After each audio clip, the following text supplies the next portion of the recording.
So when it comes to lowering your interest rate, there's really two main variables that you can look at, which is a permanent buy down, which is basically what this question is asking about, or two is you can do a temporary rate buy down, which is a temporary period, usually 1, 2, or even 3 years. So why not always do a permanent buy down? It will cost you more money. So for someone who doesn't have enough for the down payment or closing costs, just something to be mindful of.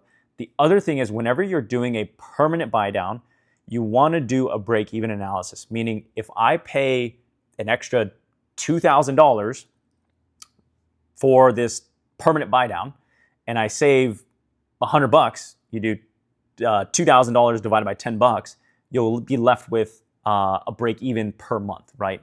So you want to look at that, meaning if you're not even going to have the loan that long, meaning what if I buy the house and I'm going to sell it in 5 to 10 years, maybe to upgrade?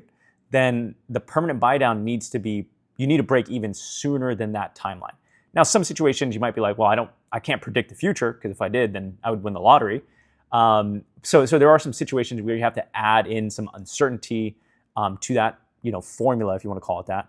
But that's basically why doing a permanent buy down doesn't always make sense, because also anyone who did a permanent buy down, assuming they didn't lose their job, didn't retire, or anything like that, in 24 and 25, most people refinanced in 2026, lowering their interest rate almost 1%. So doing a permanent buy down in that situation would have effectively, they would have lost money. So that's the formula you want to look at. And then the temporary buy down is temporary. So that's a whole different, thing for a different video. But, let me know if you want me to talk about that.